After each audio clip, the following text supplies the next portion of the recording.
You might call this another Tennessee Crossroads restaurant story, and in a way it is. However, there's another story unfolding beyond the dining room of the place you're about to visit. You see, in addition to serving good quality food, the Cookery in Nashville has a more humanitarian mission. Up on a hill on 12th Avenue South in an unpretentious little old building, the Cookery is a friendly neighborhood spot where you can get coffee, breakfast, lunch, and dinner. 2 baked fries and 2 more whitefish. The kitchen's busy all day, a place where fresh ingredients are transformed into tasty dishes. Now, the menu is quite varied, and I personally can recommend the whitefish. No matter what you order, though, it'll be prepared by somebody who went from homelessness to hopefulness.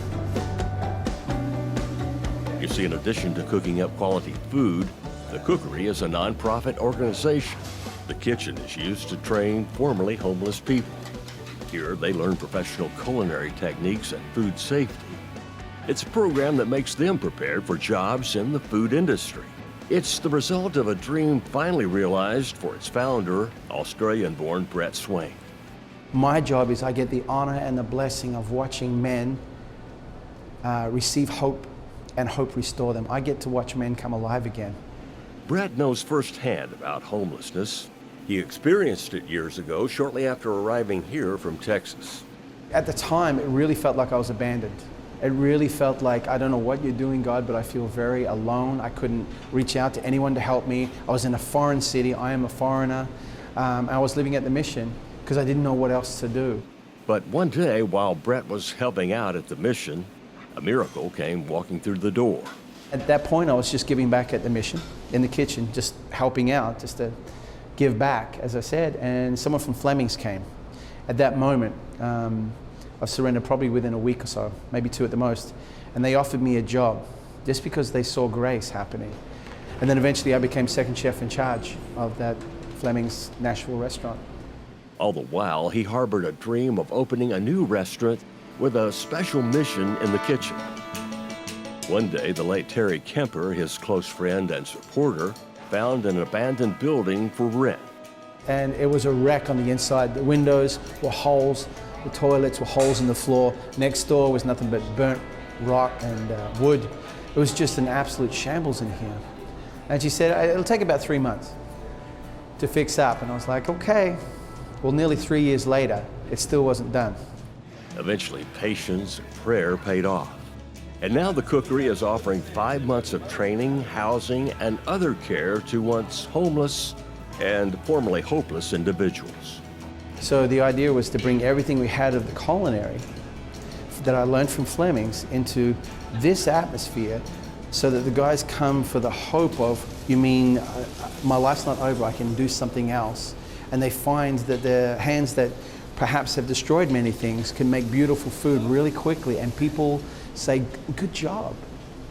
And that gives them, again, a sense of purpose and well-being. It was addiction that led to the downfall and homelessness of men like Darren Adams and Ray Arnett.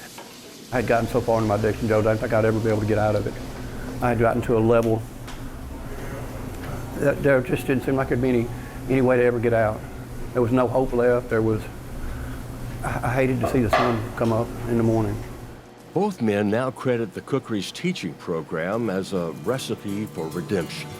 I'm not by any means rich now money-wise, but spiritually-wise I am. I have more friends than I've ever had. I have people I love and that love me, and I get the privilege of every day getting to come in here and teach men that come through the program. Now that I'm on staff, I get to teach men what it's like to live to a higher standard of life.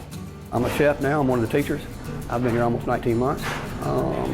So it's not about the culinary arts here, Joe. It's about the hearts and minds. The food here gets rave reviews, not only for freshness and consistency, but also for creativity. Even the specially seasoned French fries. You got to try the fries.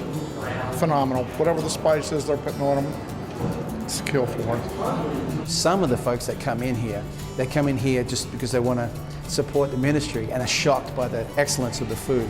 You know, when we do a burger, we do a gourmet. When we do lettuce wraps, they're intricate. There's art to it. It looks beautiful. and it's fresh, it's good for you, but it's not just your regular restaurant coming in and sitting here. These guys learn how to grind spices, they learn how to make their own dressings, they learn how to make desserts from scratch. Everything is pretty much done in-house. While the Cookery has indeed become a favorite cozy place to dine, to its dedicated founder, it will always stand for that and so much more. This house had become a parable. The wreckage that people have on the inside, it may be hard, it may take endurance, but if we're willing to stick to the task, He will make them beautiful.